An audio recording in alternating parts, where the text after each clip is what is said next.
Good evening student, this is Rashid Hussain. जैसा कि जो है हम लोगों ने सिलेबस के बारे में डिस्कशन कर लिया है पहले ही जो है लेक्चर में, तो अब हम लोग जो है स्टार्ट करते हैं कि बेसिक डीसी फंडामेंटल्स कहाँ से स्टार्ट होता है, इलेक्ट्रिकल एनर्जी और कौन कौन से फैक्टर्स के बारे में हमें जानना होगा जिससे कि हम एक इलेक्ट्रिकल इंजीनियर बन सकें बेसिक के तौर पर। तो जो है चलिए फिर शुरू करते हैं कि हमारा कहाँ से जो है इलेक्ट्रिकल एनर्जी स्टार्ट होता है और कहाँ से जो है हम लोग कैसे उस चीज़ को हम लोग डिटरमाइन करते हैं। तो देखा गया है कि अगर केमिकली की बात करें हम लोग, तो हमारे पास कोई एक ऑब्जेक्ट है जिसे हम एक एटम कहते हैं। मान लिया जाए दिस इज़ एटम,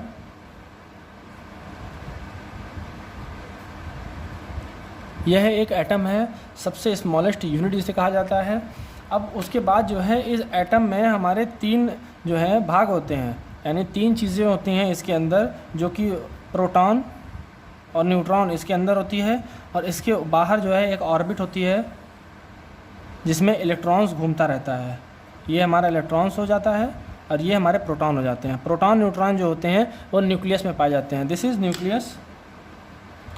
साथ में स्टूडेंट आप लोग लिखते चलेगा nucleus, and this is electron. ये होता है हमारा ऑर्बिट, ये हमारा होता है न्यूट्रॉन, ये होता है हमारा प्रोटॉन, और ये पूरी बॉडी जो होती है वो हमारी क्या होती है, एटम। ठीक है स्टूडेंट्स, ये सारी चीज़ें जो है हम लोगों ने देखी। अब स्टूडेंट्स ये देखा जाता है कि nucleus is the combination of proton and neutron and it get surrounded by N orbit. जो है कि ये पूरा जो है न्यूक्लियस जो है एक सराउंडिंग होता है, वो ऑर्बिट से सराउंड होता है, और उस ऑर्बिट में जो है इलेक्ट्रॉन्स पाए जाते हैं। यह डोनेट भी किए जा सकते हैं और अट्रैक्ट भी किए जा सकते हैं। अब बात आती है स्टूडेंट्स कि प्रोटॉन पे चार्ज कितना होता है। तो प्रोटॉन के चार्ज अगर हम लोग देख लिया जाए यहाँ पर, तो चार्ज के हिसाब से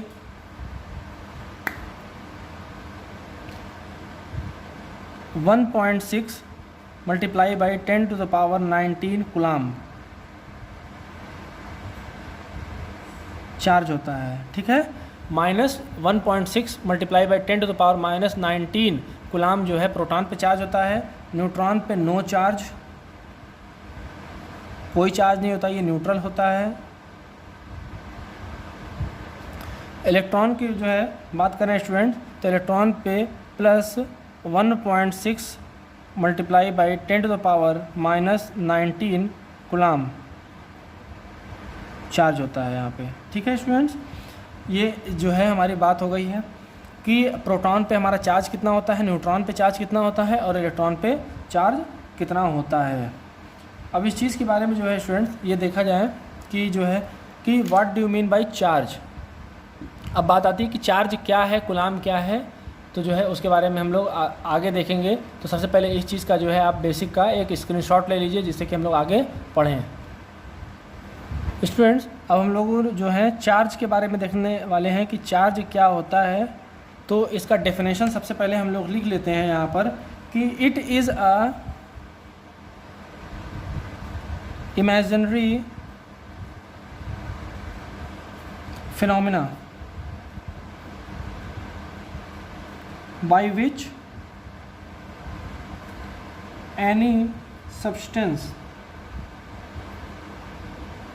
get experience of attraction and repulsion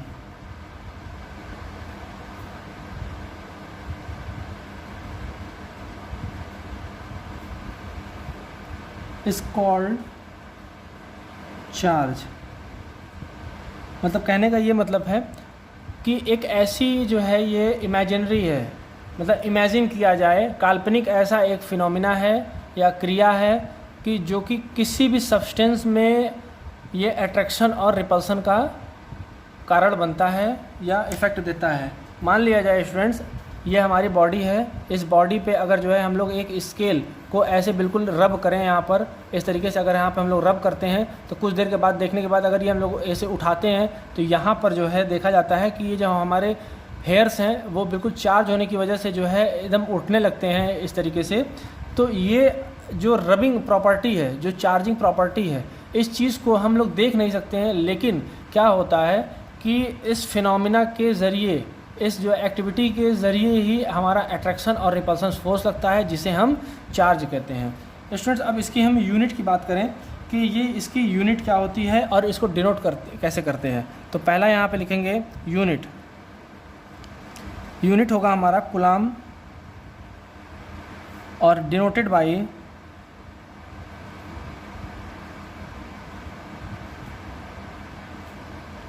capital Q।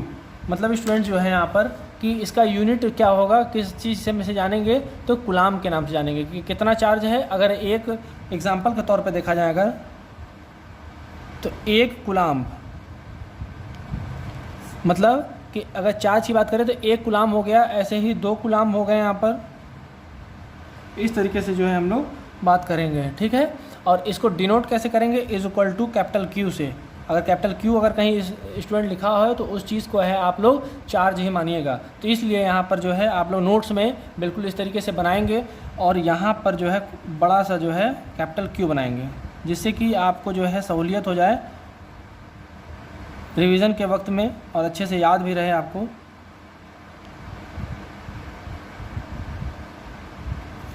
ठीक है स्टूडेंट्स, तो आप जो है इस चीज़ को नोट डाउन कर लीजिए, जिससे कि हम लोग आगे अब पढ़ सकें।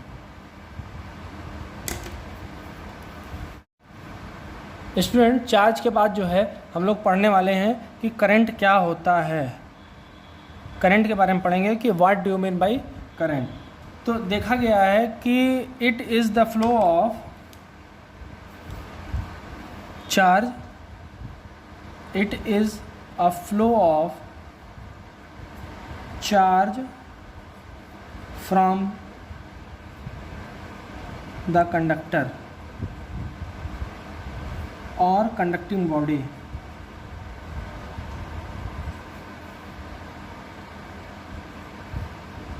is known as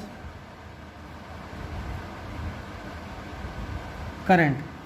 क्या कहा जा रहा है स्टूडेंट्स कि it is a flow of charge from the conductor और conducting body is known as current.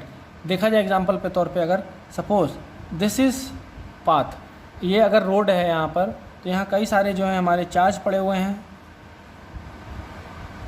ये मान लिया जाए अगर यहाँ से कोई हम एक्सटर्नल फोर्स देते हैं तो ये फोर्स इन बॉल्स पे पड़ेंगे और ये बॉल्स मूव किधर करेंगे, इधर सर्टेन डायरेक्शन में मूव करेंगे, एक डायरेक्शन में इधर मूव करना चालू कर देंगे।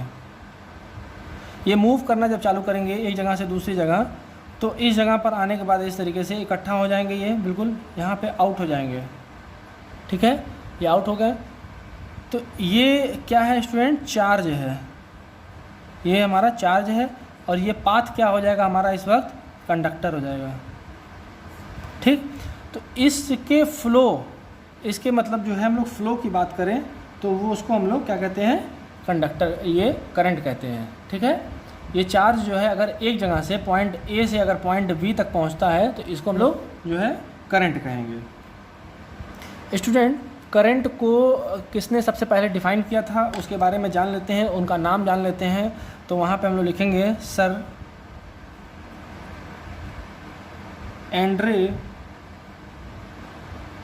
मैरिक एम्पियर।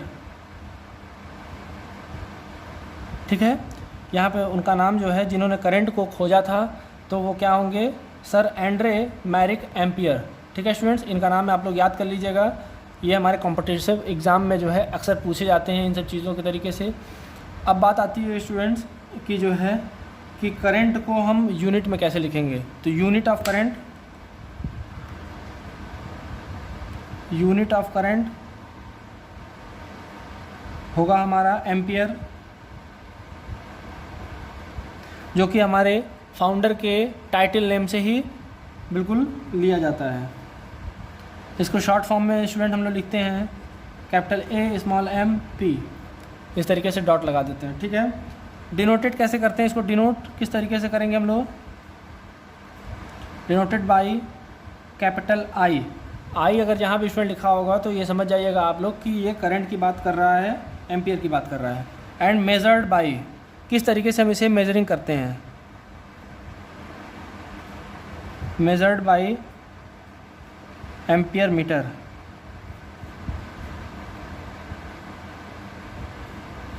और एमीटर। ठीक है स्टूडेंट्स, हम लोग जो है ये एमीटर को ही हम लोग एम्पियर मीटर कहते हैं और इसी से हम लोग जो है इसकी मेजरिंग करते हैं। ठीक है,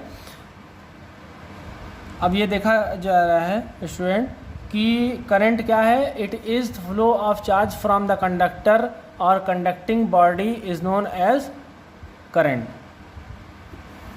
ये भी कहा जा सकता है स्टूडेंट कि rate of flow of charge through a conductor is also known as current। वो उसका फार्मूला कैसे होगा यहाँ पर देखिए,